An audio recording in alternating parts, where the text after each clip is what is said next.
আল্লাহ রাব্বুল আলামিনই প্রথম, আল্লাহ পাকই শেষ। আল্লাহ পাক প্রকাশ্য, আল্লাহ পাক গোপন। ওয়া হুয়া বিকুল্লি শাইইন আলিম। আল্লাহ পাক বলছেন তিনি প্রত্যেকটা বিষয় সম্পর্কে জ্ঞানী। সূরা হাদিদ আয়াত নাম্বার 3। তো আমরা বুঝতে পারছি যখন কোনো কিছু ছিল না তখন আল্লাহ রাব্বুল আলামিন ছিলেন, আবার যখন কিছু থাকবে না তখন আল্লাহ পাক থাকবেন। কুল্লু মান আলাইহা ফান ওয়া ইয়াবকা ওয়াজহু রাব্বিকা যুল জালালি ওয়াল ইকরাম। সমস্ত কিছু ফানা হয়ে যাবে, শুধুমাত্র আল্লাহ রাব্বুল আলামিনের সত্তা, জাত এটা বাকি থাকবে। তার মানে আল্লাহ পাকই শুরু, আল্লাহ পাকই শেষ। আল্লাহর কোনো শুরু নাই, আল্লাহর কোনো শেষ নাই। এখন কেউ যদি প্রশ্ন করে যে আল্লাহ সব কিছু সৃষ্টি করেছেন, তাহলে আল্লাহকে কে সৃষ্টি করলো? নাউজুবিল্লাহ।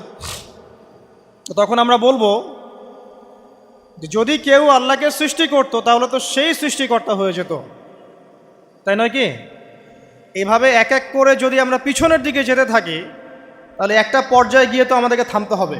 তো আমরা যেখানে গিয়ে থামছেন সেটাই হচ্ছে আল্লাহ রাব্বুল আলামিন।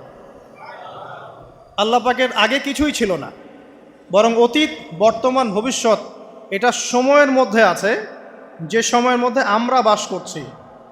আল্লাহ রাব্বুল আলামিনের কাছে এরকম অতীত, বর্তমান, ভবিষ্যৎ কিছু নাই। আল্লাহ রাব্বুল আলামিন একা ছিলেন, তখন কিছুই ছিল না। আবার যখন সব কিছু ধ্বংস হয়ে যাবে আল্লাহ পাক একাই থাকবেন, আর কিচ্ছু থাকবে না। এখন আল্লাহ পাক সর্বপ্রথম সৃষ্টি করলেন আরশে আজিম। কি সৃষ্টি করলেন? এবং আরশটা পানির উপরে ছিল। কিসের উপরে? পানির উপরে। এরপরে আল্লাহ রাব্বুল আলামিন সৃষ্টি করেছেন কলম। আল্লাহ পাকের কাছে লাউহে মাহফুজ আছে। লাউহে মাহফুজ মানে সুরক্ষিত একটা ফলক। এখানে আল্লাহ পাক কলমকে বললেন লিখো। কলম বলল যে মাযা আকতুব, আমি কি লিখবো হে আল্লাহ? আল্লাহ পাক বললেন কিয়ামত পর্যন্ত যা যা হবে, শেষ দিন পর্যন্ত যা কিছু ঘটবে লিখে ফেলো। কলম লিখে ফেলেছে কিয়ামত পর্যন্ত কি কি হবে। অতএব আপনার রিজিক নিয়ে এত টেনশন করার কোনো দরকার নেই। বিয়ে শাদী হচ্ছে না, এই জন্য কবরে গিয়ে মানত করার কোনো দরকার নেই। সময় মতো হবে ইনশাআল্লাহ। যখন রিজিক তাকদিরে লেখা আছে সময় মতো ইনশাল্লাহ হবেই। তাকদিরের বাইরে কিচ্ছু হবে না। তো আল্লাহ পাক তাকদির লিখে ফেললেন। এমনকি লাউহে মাহফুজে কোরআনও লিপিবদ্ধ আছে। সূরা বুরুজ পড়েন নাই? বাল হুয়া কুরআনুম মাজিদ ফি লাউহিম মাহফুজ। লাউহে মাহফুজ থেকে কোরআন মাজিদ নাজিল করা হয়েছে প্রথম আসমানে। এরপর প্রথম আসমান থেকে আস্তে আস্তে ধাপে ধাপে বিভিন্ন ঘটনার পালাক্রমে রাসূলুল্লাহ সাল্লাল্লাহু আলাইহি ওয়াসাল্লামের কলবের মধ্যে জিবরাইল আলাইহিস সালামের মারফতে ওহী করা হয়েছে। এই হলো কোরআন, যেটা নাজিল হতে সময় লেগেছে 23 বছর। তো লাউহে মাহফুজ আল্লাহ রাব্বুল আলামিন সব লিখে ফেললেন। এভাবে 6 দিন, আল্লাহ পাকের হিসেবে 6 দিন কত লম্বা আল্লাহ ভালো জানেন। 6 দিনে আল্লাহ রাব্বুল আলামিন এরপর সৃষ্টি করলেন পুরো মহাবিশ্ব। পুরো মহাবিশ্ব বলতে আমি শুধু পৃথিবীর সৌরজগৎ বোঝাচ্ছি না। এই মঙ্গল, বুধ, শনি, বৃহস্পতি এইটুক না, এরকম হাজার হাজার সৌরজগৎ মিলে একটা গ্যালাক্সি হয়, আর হাজারটা গ্যালাক্সি মিলে গিয়ে একটা আসমান হচ্ছে, মহাকাশের একটা ছায়াপথ আসমান হচ্ছে। তো এরকম 7টা আসমান বা 7টা মহাবিশ্ব আল্লাহ পাক সৃষ্টি করলেন মাত্র 6 দিনে। কয় দিনে? ফি সিত্তাতি আইয়াম, 6 দিন আল্লাহ পাক সৃষ্টি করলেন। এরপর আল্লাহ রাব্বুল আলামিন প্রত্যেক মহাকাশে তার যার যার কাজ সেটা দিলেন। যেখানে যেখানে মাখলুক সৃষ্টি করা আল্লাহ পাক করলেন। আল্লাহ রাব্বুল আলামিন মালায়েকা সৃষ্টি করলেন নূর দিয়ে। কি দিয়ে? আলো দিয়ে। আলোর মধ্য দিয়ে আল্লাহ রাব্বুল আলামিন ফেরেশতা সৃষ্টি করলেন। আল্লাহ পাক জিন সৃষ্টি করলেন। জিন কি দিয়ে? আগুন দিয়ে। একদম যেটা উত্তপ্ত আগুন, লাল আগুন, সেই আগুন দিয়ে আল্লাহ পাক জিন জাতিকে সৃষ্টি করলেন। সৃষ্টি করার পর আল্লাহ রাব্বুল আলামিন জিন জাতিকে পৃথিবীতে পাঠিয়েছেন। কোথায়? আর এখন মানুষ পৃথিবীতে যা করছে, জিন জাতীয় কিছুটা এরকমই কাজ করেছিল, বরং তার চেয়েও হয়তো বেশি করেছিল। পৃথিবীতে সে ফিতনার ফাসাদ সৃষ্টি করেছিল। এক পর্যায়ে আল্লাহ রাব্বুল আলামিন জিন জাতিকে ধ্বংস করে দিলেন। কিছু কিছু জিনকে আল্লাহ পাক অবশিষ্ট রাখলেন, যেগুলো পাহাড়ে, পর্বতে, বিভিন্ন জায়গায়, সমুদ্রে আশ্রয় নিল। পাহাড়ি এলাকাগুলোতে জিন থাকে, গভীর সমুদ্রে জিন থাকে, জঙ্গলে জিন থাকে, এরকম কিছু জায়গা আছে এগুলোর মধ্যে জিনরা থাকে। তো ওদেরকে ডিস্টার্ব করতে গেলে সমস্যা, আপনাকে ধরে ফেলবে। আর যদি প্রতিদিন সকাল সন্ধ্যার জিকির আজগার ঠিকঠাক মতো না করেন, কোরআন তেলাওয়াত ঠিকঠাক মতো না করেন, নামাজি না হন আর পবিত্র না থাকেন, তাহলে জিন ধরার সম্ভাবনা বেশি। আর আমার মনে হয় এখনকার যে মেয়েগুলো রাস্তাঘাটে ঘোরাফেরা করে, এদের বেশিরভাগই জিন ধরা। কারণ আছে, এমনি এমনি বলি নাই। এটা আপনাকে বুঝতে হলে আল্লাহ এবং তার রাসূলের চোখ দিয়ে দেখতে হবে তো। কারণ তাদের চাল চলন স্বাভাবিক না, কিছু একটা ওদের উপর ভর করেছে। ওই ভরটা করার কারণে তার চাল চলন আজকে এমন হয়ে গেছে। এবং বহু মেয়ের ঘটনা এমন শোনা যায় যে সরাসরি তারা জিন দ্বারা ইফেক্টেড হয়। দেখেন না, রুকিয়া করতে হয়, শরীয়ীভাবে রুকিয়া করতে হয়। তো খেয়াল রাখবেন, সকাল সন্ধ্যার জিকির আজগার ঠিক রাখবেন, কোরআন তেলাওয়াতটা ঠিক রাখবেন, নামাজি হবেন, পাক পবিত্র থাকবেন, জিন আপনাকে কোনো ক্ষতি করতে পারবেন না ইনশাআল্লাহ। জিনরা কিন্তু রাসূল সাল্লাল্লাহু আলাইহি ওয়াসাল্লামেরও ক্ষতি করার চেষ্টা করেছিল। আল্লাহর রাসূল সাল্লাল্লাহু আলাইহি ওয়াসাল্লাম ওটাকে ধরেছিলেন, ধরে মসজিদের খুঁটির সাথে বেঁধে রেখেছেন। নামাজের মধ্যে জিন আমাদের নবীকে ডিস্টার্ব করেছিল, আল্লাহ রাসূল ওই জিনকে ধরেছেন, ধরে খুঁটির সাথে বেঁধে রেখেছেন। তারপরে তার মনে পড়ল সুলাইমান আলাইহিস সালামের কথা। সুলাইমান আলাইহিস সালাম বলেছিল আল্লাহকে, আল্লাহ আমাকে যে ক্ষমতা তুমি দিয়েছো, আমার পরে কাউকে এই ক্ষমতা আর দিও না। আর সুলাইমান আলাইহিস সালামকে আল্লাহ পাক জিন জাতিকে অনুগত করে দিয়েছিলেন। সুলাইমান আলাইহিস সালামের নির্দেশে জিন জাতি বিভিন্ন কাজ করত, এমনকি সমুদ্রের মধ্যে ডুবুরির কাজও করত, সমুদ্রের ভিতর থেকে রত্ন বের করে নিয়ে আসতো। এগুলো কিন্তু অলিক রূপকথা নয়, সত্য ঘটনা। তখন নবী সাল্লাল্লাহু আলাইহি ওয়াসাল্লাম বললেন যে আমার ভাই সুলাইমানের কথা আমার মনে পড়ে গেল, তাই আমি জিনটাকে ছেড়ে দিলাম। তো আল্লাহ পাক জিন জাতিকে সৃষ্টি করে এই পৃথিবীতে পাঠানোর পর তারা এরকম ফিতনা এবং ফাসাদ সৃষ্টি করার পরে আল্লাহ পাক ওদেরকে ধ্বংস করে দেন। দেওয়ার পরে আরও অনেক যুগ এবং অনেক শতাব্দী কেটে যায়। কত যুগ কত শতাব্দী আল্লাহ ভালো জানেন। অনেক লম্বা সময় পরে গিয়ে আল্লাহ রাব্বুল আলামিন ফেরেশতাদেরকে ডাকেন। কাদেরকে ডাকেন? তাদেরকে ডেকে বলেন, ওয়া ইয ক্বালা রাব্বুকা লিল মালায়েকা, স্মরণ করো নবী সেই সময়ের কথা যখন তোমার রব ফেরেশতাদেরকে ডাকলেন, ডেকে বললেন, ইন্নী জাইলুন ফিল আরদি খলিফা, হে ফেরেশতা মণ্ডলী, আমি পৃথিবীতে আমার খলিফা পাঠাতে চাই। কি পাঠাতে চাই ভাই? খলিফা। খলিফার দুটো অর্থ, একটা হচ্ছে ওই যে জিনরা যে চলে গেল, ওর স্থলাভিষিক্ত হয়ে আরেকটা জাতি, স্থলাভিষিক্ত হওয়া। আরেকটা ব্যাখ্যা হচ্ছে খলিফা শব্দের মানে হচ্ছে যে ব্যক্তি আল্লাহ পাকের বিধান অনুযায়ী পৃথিবীতে বিচার ফয়সালা করে, সে আল্লাহর খলিফা। আমি কি বুঝাতে পারছি? আল্লাহ পাক ফেরেশতাদেরকে বললেন, আমি পৃথিবীতে আমার খলিফা পাঠাতে চাই, প্রতিনিধি, এবং যে আল্লাহর বিধান দ্বারা বিচার ফয়সালা করে। তখন ফেরেশতারা বলছেন, ক্বালু, ফেরেশতারা বলছেন, আতাজআলু ফিহা মান ইউফসিদু ফিহা ওয়া ইয়াসফিকুদ দিমা, হে আল্লাহ, আপনি কি এমন কোন সৃষ্টিকে আবার পৃথিবীতে পাঠাতে চান যে পৃথিবীতে গিয়ে ফিতনা ফাসাদ সৃষ্টি করবে অথবা রক্তপাত ঘটাবে? ফেরেশতারা এই কথা কিভাবে বলতে পারলো? হ্যাঁ, জিন জাতির অভিজ্ঞতার আলোতে। ঠিক আছে? তখন আল্লাহ পাক বলছেন, ইন্নী আ'লামু মা লা তা'লামুন, দেখো আমি যা জানি তোমরা তা জানো না। মানে তারা ফিতনা ফাসাদ সৃষ্টি করতে পারে, কিন্তু আমার কিছু মুখলেস বান্দা থাকবে যারা এই পথে পা বাড়াবে না। আচ্ছা, এবার আল্লাহ রাব্বুল আলামিন আদম আলাইহিস সালামকে সৃষ্টি করলেন। আল্লাহ পাক নিজের হাত দিয়ে আদম আলাইহিস সালামকে সৃষ্টি করেছেন। সূরা সদের মধ্যে আল্লাহ পাক বলেছেন, দেখুন, মহাবিশ্বের কোনো সৃষ্টির ব্যাপারে বলা হয়নি যে খলাকতু বিয়াদাই, আমি নিজ হাতে তাকে সৃষ্টি করেছি। শুধুমাত্র আদম আলাইহিস সালাম, আমাদের পিতার ক্ষেত্রে বলা হয়েছে খলাকতু বিয়াদাই, আমি নিজ হাতে তাকে সৃষ্টি করেছি। কত সম্মান, কত ভালোবাসা, তাই না? এবার আল্লাহ রাব্বুল আলামিন আদম আলাইহিস সালামকে সমস্ত নাম শিক্ষা দিলেন। সমস্ত নাম মানে কি? ওয়াল্লামা আদামাল আসমাআ কুল্লাহা, আল্লাহ পাক বলছেন, এরপর আমি আদম আলাইহিস সালামকে মহাবিশ্বের যত জ্ঞান আছে সমস্ত নাম শিক্ষা দিয়ে দিলাম। সুবহানাল্লাহ। যেই জ্ঞান ফেরেশতাদেরও ছিল না, যেই জ্ঞান ইবলিসেরও ছিল না। ইবলিস কিন্তু অনেক জ্ঞানী ছিল, অনেক বড় আবেদ ছিল, সে দীর্ঘদিন আল্লাহর ইবাদত করেছে, কিন্তু এই জ্ঞান কিন্তু তারও ছিল না, ফেরেশতাদেরও ছিল না। সুম্মা আরাদাহুম আলাল মালাইকা, এরপর আল্লাহ রাব্বুল আলামিন আদম আলাইহিস সালামকে ফেরেশতাদের সামনে নিয়ে আসলেন, উপস্থাপন করলেন। মহাবিশ্বের ঘটনা, এটা ঘটছে, চিন্তা করেন, এটা কিন্তু ঘটেছে আগে, অতীত। এবার সমস্ত ফেরেশতার সামনে আদম আলাইহিস সালামকে নিয়ে আসা হচ্ছে। এবার বলা হচ্ছে যে, হে ফেরেশতারা, তোমরা এই নামগুলো বলে দাও দেখি, তোমরা যদি সত্যবাদী হও। তো ফেরেশতারা বলছেন, লা ইলমা লানা ইল্লা মা আল্লামতানা, হে আল্লাহ, আপনি আমাদেরকে যা শিখিয়েছেন এর বাইরে তো কোনো জ্ঞান নাই আমাদের। তারপর আল্লাহ পাক আদমকে বললেন আলাইহিস সালাম, হে আদম, তুমি সব নাম বলে দাও দেখি। এরপর আদম আলাইহিস সালাম সমস্ত নাম একটা একটা করে বলে দিলেন। তাহলে আমাদের পিতা জ্ঞানী ছিলেন, নজ্ঞ ছিলেন?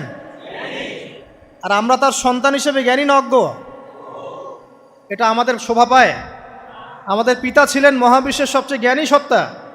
আল্লাহ রাব্বুল আলামিন তাকে জ্ঞান শিক্ষা দিয়েছেন, সমস্ত জ্ঞান। তবে তার সমস্ত জ্ঞান আর এই মহাবিশ্বের সমস্ত জ্ঞান আল্লাহর জ্ঞানের তুলনায় কতটুকু জানেন?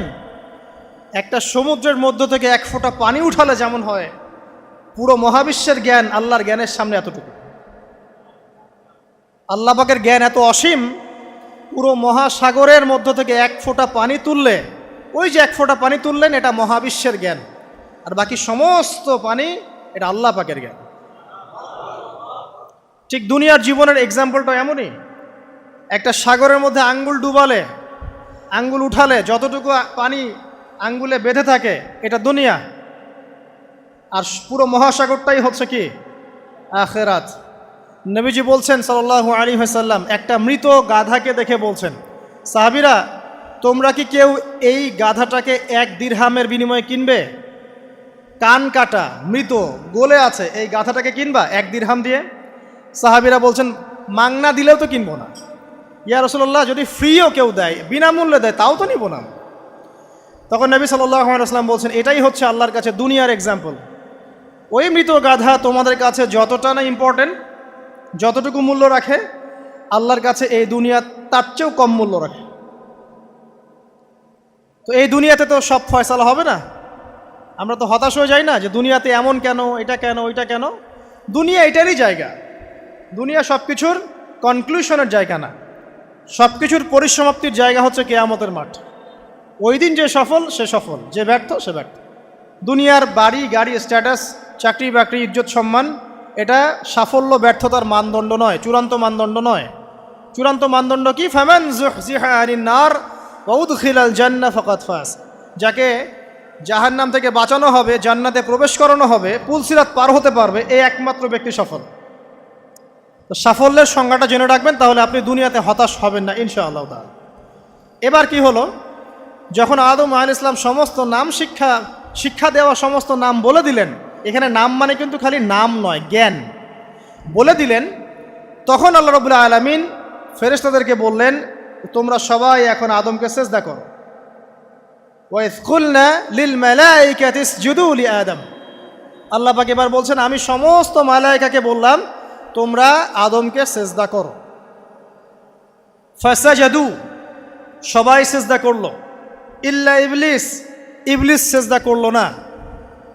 কেন করলে না? ইবলিসকে বলা হচ্ছে, ইয়া ইবলিস মা মানাকা আল্লা তাসজুদা ইয আমারতুক, তোমাকে কে নিষেধ করলো সিজদা করতে ওই আদমকে যাকে আমি আদেশ করেছি? কে নিষেধ করলো? তখন ইবলিস বলছে, খলাকতানি মিন নার ওয়া খলাকতাহু মিন তিন, আমাকে সৃষ্টি করেছেন আগুন দিয়ে আর আদমকে সৃষ্টি করেছেন মাটি দিয়ে, আমি কিভাবে তাকে সিজদা করতে পারি? ইবলিস বলতে চাইলো যে আপনি যে বলছেন আদমকে সিজদা করো, আদম তো মাটির তৈরি, আমি তো আগুনের তৈরি, তাহলে আপনি ভুল বলছেন। নাউজুবিল্লাহ। আগুন কেন মাটির সামনে নত হবে? মাটি আগুনের সামনে নত হওয়া উচিত। তার কেয়াস হচ্ছে এমন। কেয়াস মানে কি? তার এটা কি? হ্যাঁ, তার এটা যুক্তি, তার এটা যুক্তি এবং দর্শন যে আমি কেন তাকে সিজদা করব? আমি তো আগুনের তৈরি আর আদম হচ্ছে মাটির তৈরি। তো খলাকতাহু মিন নার ওয়া খলাকতানি মিন তিন, খলাকতানি মিন নার ওয়া খলাকতাহু মিন তিন, আমাকে সৃষ্টি করেছেন আগুন দিয়ে, আদমকে সৃষ্টি করেছেন মাটি দিয়ে। আবা ওয়াস্তাকবারা, আল্লাহ পাক বলছেন সে উদ্ধত হলো এবং অহংকার প্রদর্শন করলো। আর আল্লাহ পাক অনেক কিছু মাফ করে দেন, কিছু কিছু বিষয় আল্লাহ পাক মোটেই পছন্দ করেন। তার মধ্যে একটা হচ্ছে অহংকার, তার মধ্যে একটা হচ্ছে শিরক, তার মধ্যে একটা হচ্ছে অন্যের হক নষ্ট করা, তার মধ্যে একটা হচ্ছে আদম সন্তানকে হত্যা করা, তার মধ্যে একটা হচ্ছে বৃদ্ধ বয়সে ব্যভিচার করা, তার মধ্যে একটা হচ্ছে মুরতাদ হয়ে যাওয়া। ওই যে খ্রিস্টান হয়ে যাচ্ছেন না, খালি মরেন তারপর বুঝবেন, খালি মালাকুল মউত আসুক তারপর বুঝবেন। আল্লাহ রাব্বুল আলামিন বলছেন তার রাসূলের মাধ্যমে, কেউ যদি সাক্ষ্য দেয় আল্লাহ ছাড়া কোনো মাবুদ নাই, মুহাম্মদ সাল্লাল্লাহু আলাইহি ওয়াসাল্লাম শেষ নবী, ঈসা ইবনে মারইয়াম আল্লাহর প্রেরিত নবী, আল্লাহর পুত্র নন, জান্নাত সত্য এবং জাহান্নাম সত্য, এই পাঁচটা বিষয় যদি কেউ সাক্ষ্য দেয় ইনশাআল্লাহ সে জান্নাতে যাবে, তার আমল যেমনই হোক না কেন।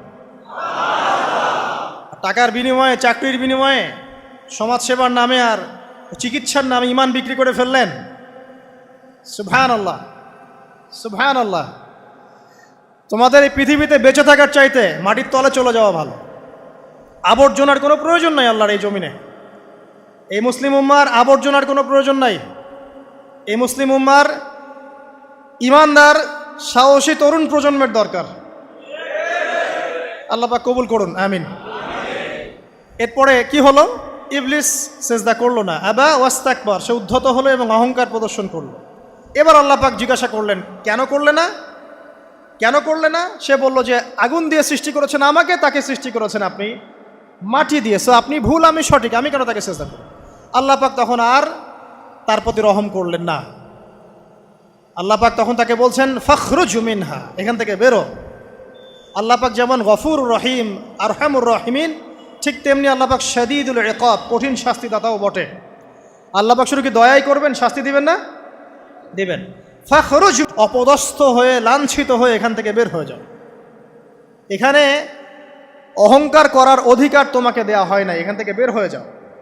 এবার ইবলিস বের হয়ে যাচ্ছে। বের হয়ে যাওয়ার সময় ইবলিস বলছে রব্বি, কি বলছে? রব্বি। দেখেন ইবলিস আল্লাহকে বলছে রব্বি, মানে ইবলিস আস্তিক। ইবলিস কি আস্তিক? ইবলিস আল্লাহ বিশ্বাস করে।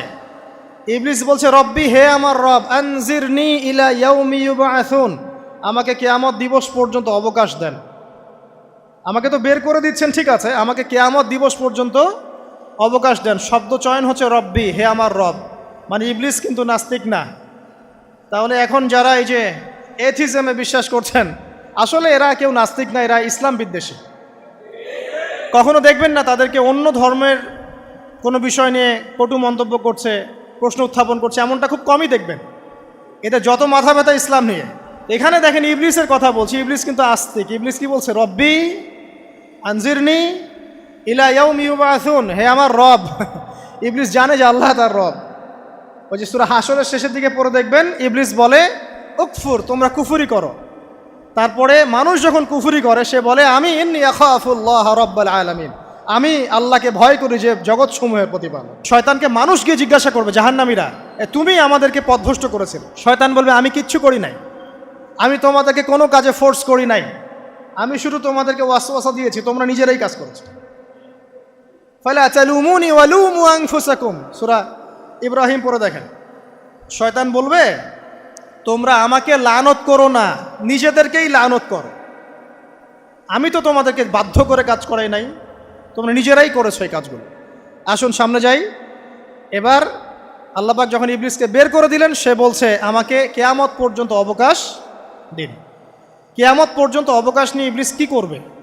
উত্তর, ইবলিস বলছে ফাবিমা আগওয়াইতানি, হে আল্লাহ, যে কারণে বা যে আদমের কারণে আপনি আমাকে এখান থেকে বের করে দিলেন, লাআকউদান্না লাহুম সিরাতাকাল মুস্তাকিম, আমি সে আদম সন্তানের সরল পথে ওত পেতে বসে থাকব।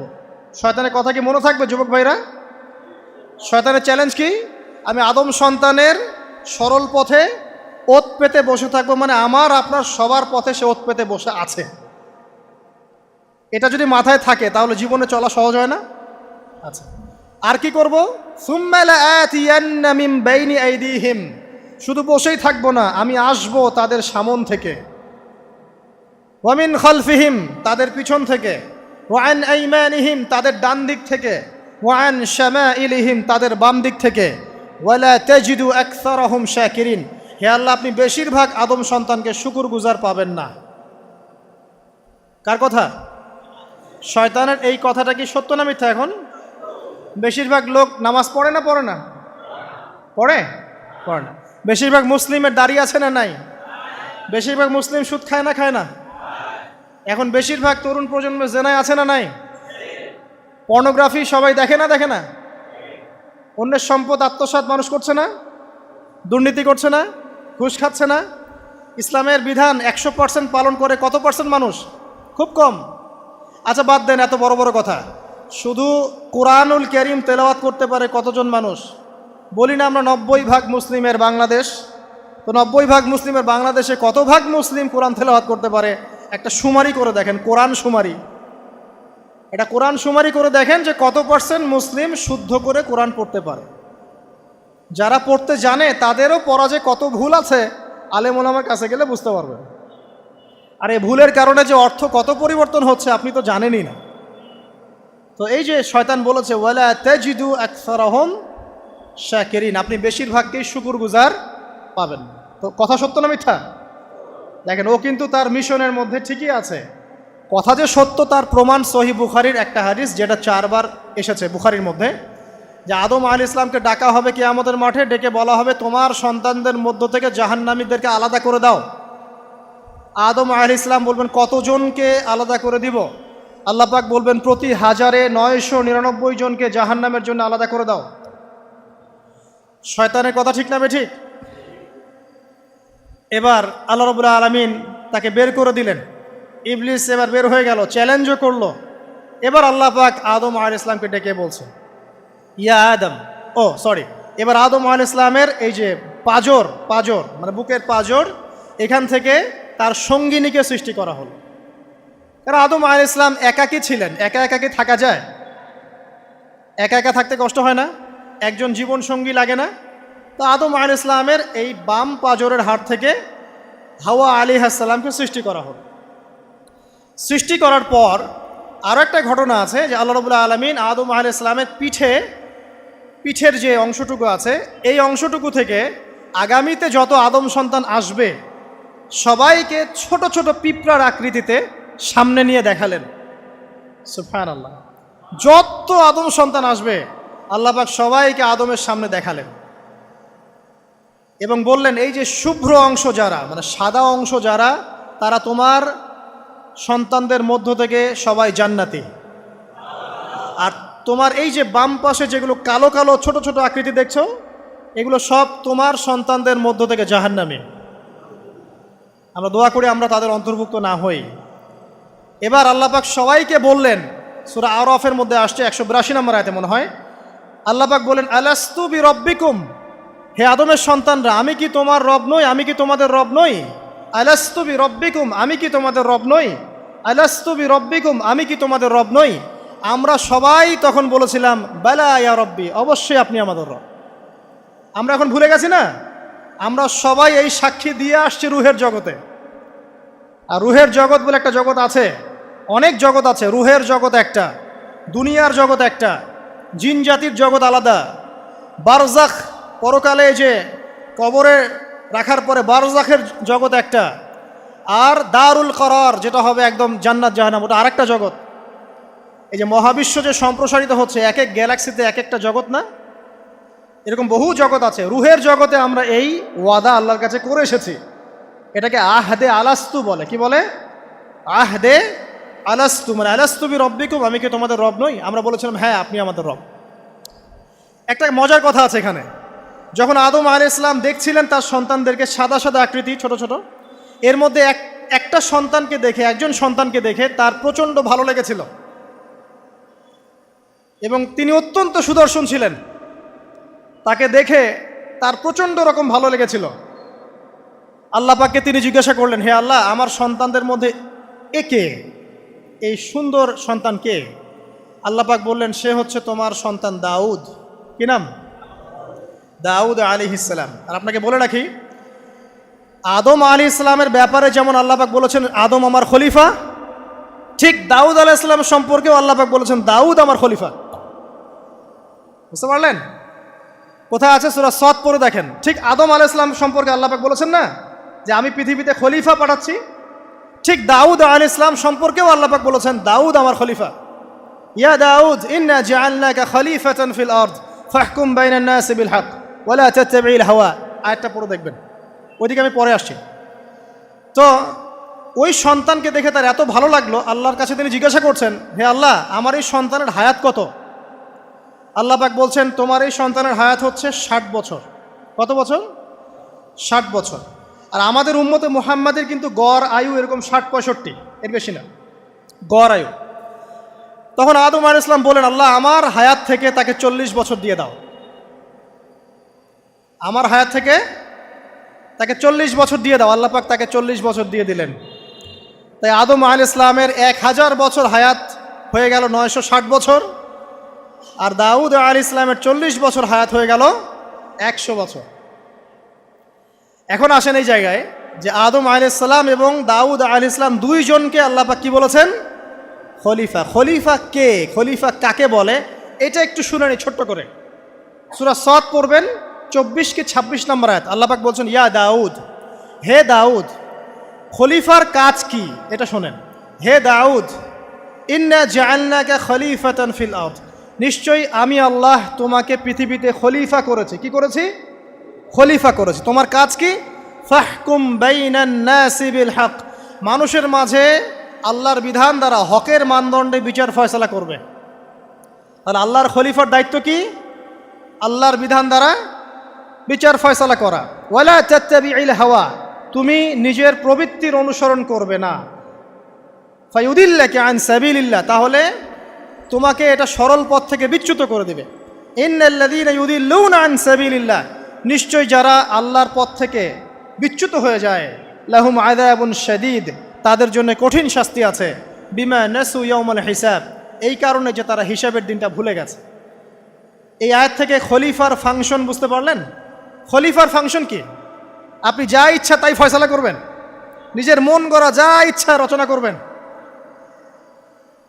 ফাহকুম বাইনান নাসি বিল হক, মানুষের মধ্যে হকের মানদণ্ডে বিচার ফয়সালা করো। হকটা কি জিনিস? আমার দর্শন হক, আমার ফিলোসফি হক, আমার যুক্তি, আমার বিজ্ঞান, এগুলোই হকের মানদণ্ড। হকের মানদণ্ড কি? কোথায় উত্তর আছে? কোরআনেই উত্তর আছে। কোন সূরা? সূরা কাহফ। কত নম্বর আয়াত? আয়াত নম্বর 29। আল্লাহ পাক বলছেন, ওয়াকুলিল হাক্কু মির রাব্বিকুম, হক সেটাই যা তোমার রবের পক্ষ থেকে নাজিল। কথা কি ক্লিয়ার? হক কি জিনিস? যা তোমার রবের পক্ষ থেকে নাজিল হয়। ফামান শাআ ফালইউমিন, যার ইচ্ছা হয় সে স্বীকার করুক।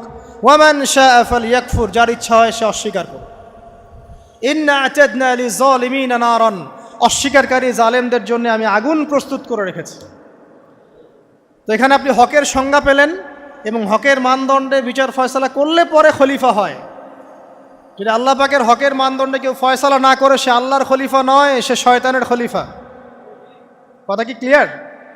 আচ্ছা, এখন যদি আপনি বাধ্য হন কোনো ক্ষেত্রে সেটা আলাদা বিষয়, বাধ্য হয়েছেন সেটা আলাদা বিষয়, কিন্তু আকীদা স্পষ্ট থাকতে হবে যে আল্লাহ রাব্বুল আলামিনের বিধান চূড়ান্ত, এর উপর কোনো বিধান নাই। এখন আপনি আদম এবং দাউদ আলাইহিস সালামের মধ্যে একটা সম্পর্ক বুঝতে পারলেন।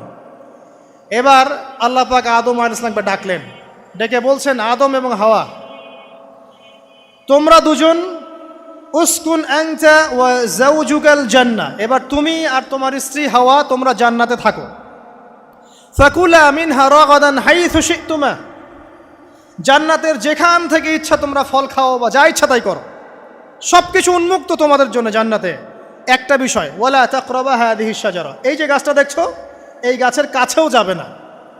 এখানে শব্দ এমন না যে গাছের ফল খাবে না, শব্দ হচ্ছে এমন গাছের কাছেও যাবে না। যেমন ওয়ালা তাকরাবু জিনা, জেনা করবে না আল্লাহ পাক বলেননি, বলেছেন জেনার কাছেও যাবে না। ওয়ালা তাকরাবু মাল আল ইয়াতিম, ইয়াতিমের মাল খাবে না আল্লাহ পাক বলেন নাই, আল্লাহ বলছেন ইয়াতিমের মালের কাছেও যেও না। আমি কি বুঝাতে পারছি? এই গাছের কাছেও যেও না। এবার জান্নাতে তারা থাকতে লাগলেন। এবার ইবলিস তো আর হাল ছেড়ে দেয় নাই, সে কি বলেছিল? ডান বাম সামন পিছন সব দিক থেকে আসবে। সে এসে ওয়াসওয়াসা দেয়। কি ওয়াসওয়াসা দেয়?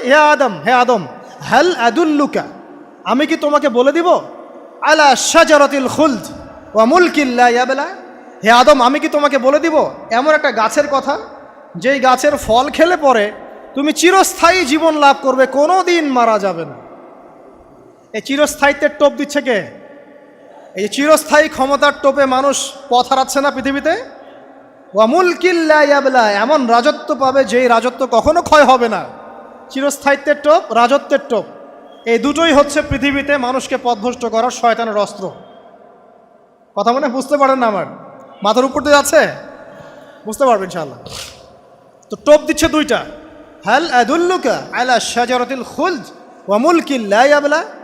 করতে করতে করতে করতে একদিন সত্যি সত্যি আমাদের পিতামাতা সেই গাছের কাছে চলে গেলেন। যখনই চলে গেলেন, ফালাম্মা যাকা শাজারা, যখন তারা গাছের কাছে চলে গেলেন, বাদাত লাহুমা সাওআতিহিমা, তাদের পরনে যে জান্নাতি কাপড় ছিল ধাপাস করে খুলে পড়ে গেল। ইন্না লিল্লাহি ওয়া ইন্না ইলাইহি রাজিউন। আমাদের পিতামাতাকে পুরো মহাবিশ্বে ফেরেশতাদের সামনে জান্নাতে নগ্ন করে দিল ইবলিস। আমি মনে বুঝাতে ব্যর্থ হচ্ছে। আমাদের পিতামাতাকে জান্নাতে ফেরেশতাদের সামনে, সবার সামনে নগ্ন করে কাপড় খুলে ফেললো কে? ইবলিস। তো এখন যে কাপড় খোলার সংস্কৃতি চলছে, কারা এরা? ওরা জিন শয়তান, এগুলো মানুষ শয়তান। শয়তান দুই প্রকার, মিনাল জিন্নাতি ওয়ান নাস, জিন শয়তান আর মানুষ শয়তান। ওই জিন শয়তান এদেরকে ওয়াসওয়াসা দিয়ে দিয়ে নগ্ন করেছে। এরা এখন নগ্নতার আন্দোলন শুরু করেছে, এবং আমি জানি কয়দিন পর এটা বিকিনি পরেও ঘুরবে। অবাক হচ্ছেন? কিয়ামতের আলামতের মধ্যে অন্যতম হচ্ছে মানুষ রাস্তার ধারে ধারে জেনা করবে, রাস্তার মনে মনে জেনা হবে। তখনকার সবচেয়ে ভালো মানুষ হবে সেই ব্যক্তি যে গিয়ে বলবে যে বাবা তোমরা জেনা করছো করছো, এই দেয়ালের পিছনে গিয়ে করতে পারলা না। সে হবে সবচেয়ে ভালো মানুষ। তো এই যে কাপড় খোলার সংস্কৃতি শুরু হয়েছে, এটা কার সংস্কৃতি?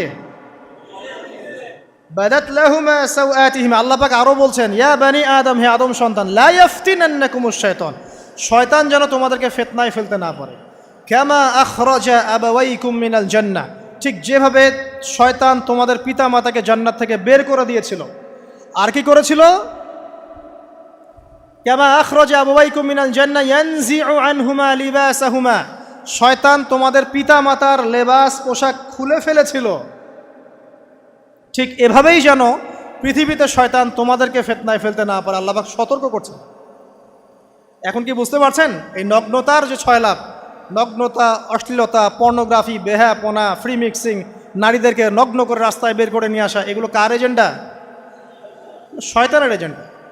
এর উপর কোনো কথা নাই, কারণ কোরআনের উপর কোনো সত্য নাই। এগুলোর উপরে কোনো কথা হবে না, বিকজ কোরআনের উপর কোনো সত্য নাই। আছে? নাই। কোরআনে আল্লাহ পাক বলেছেন যে শয়তান ফিতনায় ফেলেছিল, ইয়ানজিউ আনহুমা লিবাসাহুমা, শয়তান তোমাদের পিতামাতার লেবাস খুলে ফেলে দিয়েছিল।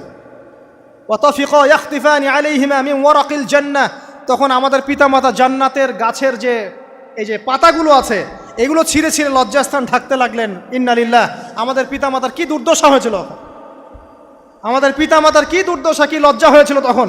চিন্তা করে দেখেন, শয়তান কাপড় খুলে ফেলে দিয়েছে, আর আমাদের পিতামাতা, আমাদের মা, আমাদের বাবা জান্নাতের এই যে পাতাগুলো ছিঁড়ে ছিঁড়ে গায়ের লজ্জাস্থান ঢাকা শুরু করেছেন। কি পরিমাণ লজ্জা চিন্তা করেন। আপনাকে যদি এখানে কেউ নগ্ন করে ফেলে এবং আপনি যদি না চান বিষয়টা, সবাই জোর করে আপনার কাপড় খুলে ফেলে, আপনার কেমন লাগবে? কেমন লাগবে? এই ঘটনা ঘটেছে মহাবিশ্বে, শয়তান ঘটিয়েছে। এরপর আল্লাহ পাক ডাকলেন, ডেকে বলছেন, ইয়া আদম, হে আদম, আলাম আনহাকুমা আন তিলকুমা শাজারা, হে আদম আমি কি তোমাদেরকে দুজনকে নিষেধ করি নাই যে গাছের কাছে যাবে না? আমি কি তোমাদের দুইজনকে নিষেধ করি নাই যে তোমরা গাছের কাছে যাবে না? তখন আদম আলাইহিস সালাম বুঝতে পারলেন যে তারা একটা বড় ভুল করে ফেলেছে।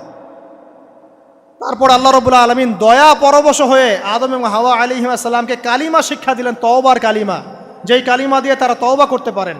সেই কালিমা হচ্ছে রব্বানা যালামনা আনফুসানা ওয়া ইল্লাম তাগফির লানা ওয়া তারহামনা লানাকুনান্না মিনাল খাসিরিন। এই দোয়া শিখে নিয়ে আদম এবং হাওয়া আলাইহিস সালাম তওবা করলেন। আল্লাহ পাক তাদের তওবা কবুল করে মাফ করে দিলেন।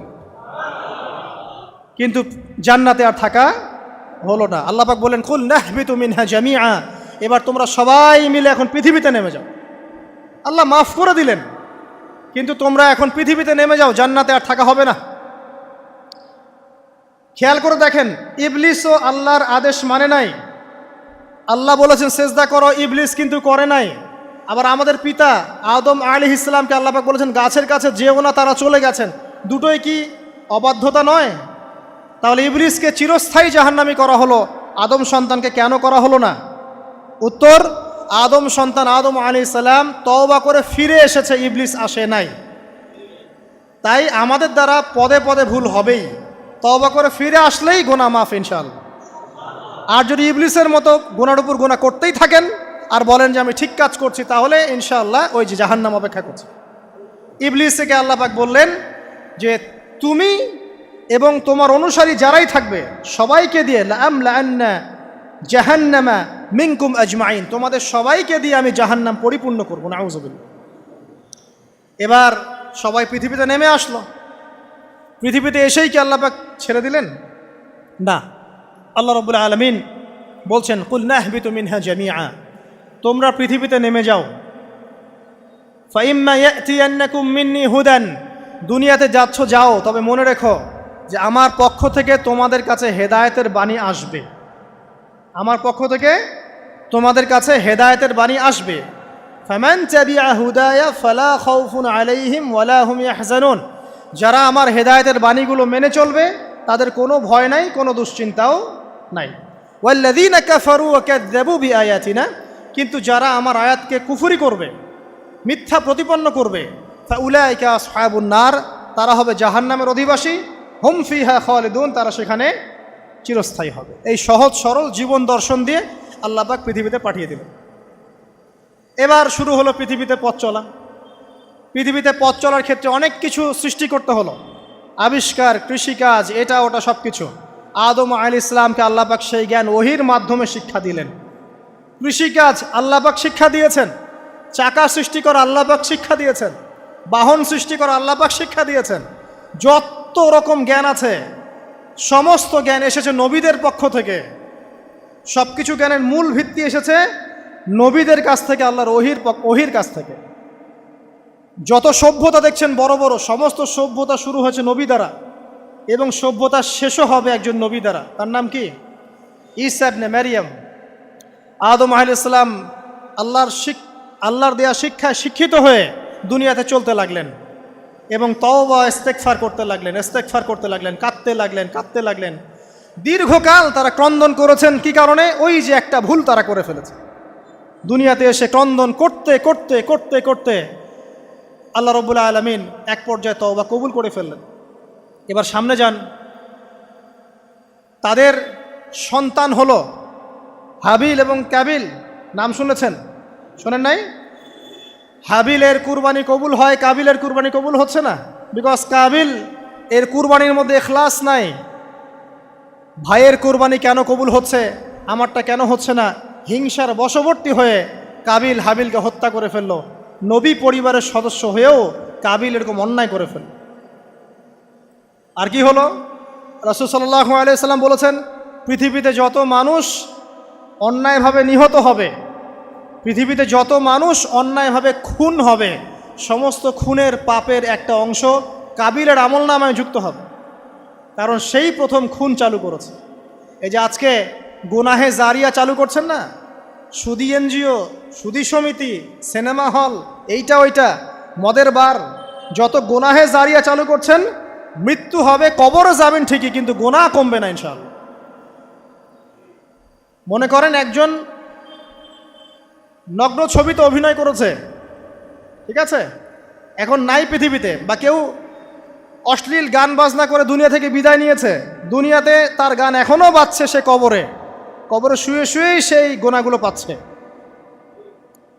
ঠিক আপনি যদি এখন ভালো কোনো কাজ করেন, দিনই কোনো ভালো কাজ করেন, মসজিদ হোক, মাদ্রাসা হোক, ইয়েতিমখানা হোক, বিধবাদের কোনো প্রকল্প হোক, বৃদ্ধাশ্রম হোক, মানবতার কোনো কল্যাণমূলক কাজ হোক, মৃত্যুর পরেও ইনশাল্লাহ আপনি নেকি পেতে থাকবেন। সদকায়ে জারিয়া আর গুনাহে জারিয়া ভালো করে বুঝবেন। একটা গুনাহ করে মাফ নেওয়া আলাদা বিষয়, আর গুনাহ চলতে থাকাটা আর একটা বিষয়। আল্লাহ আমাদেরকে হেফাজত করুন, আমিন। নবী পরিবার এগিয়ে গেল এবং তাদের সময়ে তারা শুধু ক্রন্দন করেছেন, ইবাদত করেছেন, আল্লাহর কাছে ইস্তেগফার করেছেন এবং ওই যে জান্নাতে ফিরে যাওয়ার জন্য তারা আপ্রাণ চেষ্টা করেছে। এক পর্যায়ে আদম আলাইহিস সালামের বয়স যখন 960 বছর হলো, আল্লাহ রাব্বুল আলামিন তাকে ওফাত দিলেন, তার ইন্তেকাল হয়ে গেল। ইন্না লিল্লাহি ওয়া ইন্না ইলাইহি রাজিউন। এরপরেও নবী পরিবার চলতে লাগলো, চলতে চলতে পরবর্তীতে আসলেন নূহ আলাইহিস সালাম, তারপরে ইব্রাহিম, আদ জাতি, তারপর সামুদ, তারপরে শুআয়ব, কওমে মাদিয়ান, মূসা, দাউদ, সুলাইমান, ইসহাক, ইয়াকুব। নবী পরিবার চলতেই লাগলো। এক পর্যায়ে ঈসা আলাইহিস সালামের পরে মুহাম্মদ সাল্লাল্লাহু আলাইহি ওয়াসাল্লামের মধ্য দিয়ে নবীদের সিলসিলা আল্লাহ পাক শেষ করে দিলেন। এভাবেই সভ্যতা এগিয়ে গেছে, এভাবেই আমাদের পিতামাতার হাত ধরে জ্ঞান পৃথিবীতে এসেছে। এবং ওই যে শয়তানের মিথ্যা প্রলোভন, প্রতারণা, এর ফলশ্রুতিতে ওই যে আমাদের পিতামাতার গা থেকে কাপড় খুলে পড়ল, আল্লাহ পাক রাগান্বিত হয়ে সবাইকে দুনিয়াতে নামিয়ে দিলেন, ইবলিসকে চিরস্থায়ী জাহান্নামী ঘোষণা করলেন। কিন্তু আমাদের পিতামাতার ক্রন্দন, তওবা, ইস্তেগফার, আমলের বদৌলতে, আল্লাহর রহমতে আল্লাহ পাক পিতামাতাকে মাফ করে দিলেন, আলহামদুলিল্লাহ। এভাবেই মানব জাতি এগিয়ে যাচ্ছে। আজকে আমরা এই পর্যায়ে পর্যন্ত এসেছি। আদম আলাইহিস সালামের এই সংক্ষিপ্ত জীবনী থেকে আমরা কি শিখলাম? আমরা শিখলাম যে আল্লাহ রাব্বুল আলামিন অনেক ভালোবেসে, অনেক মহব্বত করে, মমতা দিয়ে, মায়া দিয়ে নিজের হাতে আমাদের পিতাকে সৃষ্টি করেছে। এক। দুই, আমাদের পিতাকে আল্লাহ রাব্বুল আলামিন তার পক্ষ থেকে জ্ঞান শিক্ষা দিয়েছেন। এই কারণে আদম সন্তানরা জন্ম থেকেই দেখবেন কিছু না কিছু জ্ঞানে জ্ঞানী হয়েই থাকে। জ্ঞান আপনার ডিএনএর মধ্যে থাকেই। আল্লাহ রাব্বুল আলামিন আদম আলাইহিস সালামের মধ্যে রূহ ফুঁকে দিয়েছেন। আল্লাহ রাব্বুল আলামিন আদম আলাইহিস সালামকে জান্নাতে রেখেছেন। আল্লাহ রাব্বুল আলামিন গাছের কাছে যাওয়ার পরেও তওবা ইস্তেগফারের মধ্য দিয়ে তাকে মাফও করে দিয়েছেন। আল্লাহ রাব্বুল আলামিন আদম এবং হাওয়া আলাইহিস সালামের মধ্য দিয়ে এই পৃথিবীতে মানব জাতির সিলসিলা অব্যাহত রেখেছেন। এবং কিয়ামত পর্যন্ত যত আদম সন্তান আসবে তাদের জন্য আল্লাহ পাক তার পক্ষ থেকে হেদায়েত প্রেরণ করেছেন। এক যুগে তাওরাত এসেছে, কখনো জাবুর, কখনো ইনজিল, কখনো কোরআন। সর্বশেষ টেস্টামেন্ট হিসেবে কোরআন এসেছে। এখন যদি এই ওয়াহির বাণী, কোরআন এবং এর ব্যাখ্যা হাদিস আমরা মেনে চলি, ইনশাআল্লাহ তাআলা আমরা আবার সেই জান্নাতে ফিরে যাব যেখান থেকে আমাদেরকে নামিয়ে দেওয়া হয়েছে। আর যদি আমরা কোরআন এবং হাদিস বা আল্লাহর ওয়াহির পরোয়া না করি, এর আলোকে জীবন না গড়ি, তাহলে ওই ইবলিসের সাথেই আমাদেরকে জাহান্নামে থাকতে হবে, নাউযুবিল্লাহ। আল্লাহ রাব্বুল আলামিন আমাদের সবাইকে কোরআন এবং সুন্নাহ, আল্লাহর ওয়াহি মেনে চলার তৌফিক দান করুন এবং ইবলিসের খপ্পর থেকে আল্লাহ পাক আমাদেরকে বাঁচিয়ে রাখুন।